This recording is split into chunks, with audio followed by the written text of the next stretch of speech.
Et alors donc, tu étais à Pondichéry, si je me souviens bien. Alors, j'étais à côté de Pondichéry. J'étais à 30 km de Pondichéry, ce qui fait quand même quelque chose, quoi. On peut pas y aller à pied, en vélo ou en voiture rapidement, étant donné les transports là-bas. Et t'étais allé là-bas pour une association pour donner des cours à des intouchables, si je me souviens bien. Voilà, c'est ça. Je suis parti par le biais de l'ONG française Planète Urgence, et grâce à mon travail aussi, je suis informaticien, pour donner une formation en informatique bureautique à jeunes femmes adultes intouchables. Et toi, donc, l'idée, c'est de leur enseigner des rudiments de quoi, d'informatique, pour le tourisme, si je me souviens bien, c'est ça? Alors, c'est pas ciblé, c'est pour, tout ce qu'elles peuvent prendre pour travailler plus tard, pour aider leurs enfants. C'est ce qu'on m'a dit aussi, parce que leurs enfants commencent à avoir des cours d'informatique, du moins ceux qui vont à l'école privée. Ouais. Puisque l'école publique, en fait, j'ai eu l'occasion de voir ça, c'est des classes jusqu'à 60-70 élèves. Le prof est là devant, récite, il n'y a pas d'interaction, je veux dire, 60-70, il connaît pas ses élèves, il peut que réciter. Du coup, le niveau est quand même vachement moins élevé, quoi. Donc, ceux qui ont la chance de pouvoir envoyer leurs enfants dans des écoles privées ou des institutions ont des cours d'anglais et un peu d'informatique. Les autres, à l'école gouvernementale, ont ce qu'elles peuvent prendre, plus des supports de cours le soir par d'autres ONG. Ouais, et toi, donc, tu as fait ça pendant une quinzaine de jours. Oui. Tu penses que c'est utile? Je suis désolé de te dire ça comme ça froidement, mais tu penses qu'au bout du compte, Tu fais bien de poser la question, parce que c'est évident que ces 15 jours-là, ça va pas changer la condition des intouchables en Inde. Le boulot est immense. Moi, ce que je me dis, c'est que finalement, de manière sûre, ça a aidé ces 12 étudiantes que j'ai eues. Que ce soit dans l'informatique, mais même dans leur épanouissement, c'est quand même heureux de pouvoir parler d'autres choses, de sortir un peu de leur milieu de tous les jours, de parler un peu anglais aussi. Je pense qu'il faut le voir. Il faut pas arriver avec son programme tout fait en se disant aujourd'hui je vais faire ça, et je me dépêche pour rattraper demain si j'ai pas terminé.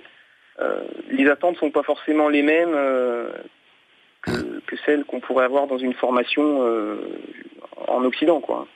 Ouais. C'est des moments, et puis on sait jamais, peut-être que dans tout ça, il y en a un qui va réussir à faire quelque chose, enfin, je sais pas. Il y en a au moins 2 qui devaient commencer à travailler et qui avaient besoin de pouvoir utiliser l'outil informatique. C'était la condition sine qua non. Je sais déjà, et ça me rassure, que pour ces 2-là, ça ira. J'espère que les autres vont pouvoir. C'est aussi histoire de leur donner confiance, quoi, de leur montrer qu'elles peuvent faire quelque chose, quoi. L'émancipation. Et toi, plus personnellement, Manuel, qu'est-ce qui te motive, qu'est-ce qui te pousse à faire ce genre de choses? Peut-être tu pourrais partir 15 jours en Inde ou ailleurs, comme ça pour toi, quoi. Je le fais aussi, Oui. Je pars en touriste, mais je pars aussi comme ça. C'était la première fois là que je faisais ça. La première fois, ouais. Ouais, c'était la première fois et sans doute pas la dernière.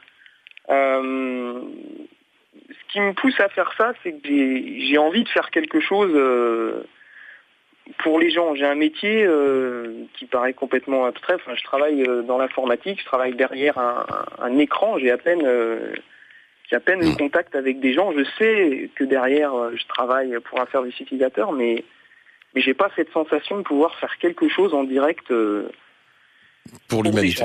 Ouais. Du coup, il faut que c'est pour faire quelque chose de concret, quoi. Que tout ça devienne concret. Ouais, c'est ça. Que ça existe. C'est faire quelque chose de concret. Et mais ça faisait un moment que je cherchais, parce que c'est pas non plus, c'est pas évident.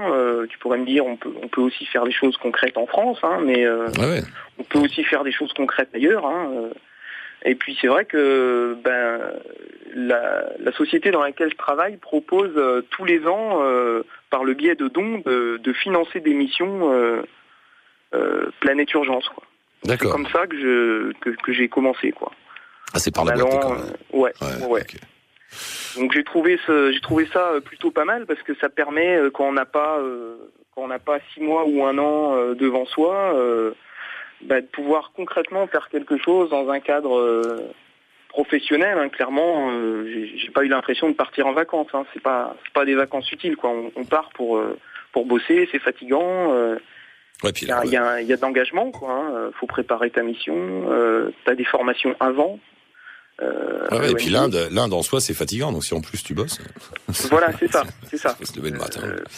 On m'a demandé à mon retour si le soir j'avais pu aller vadrouiller.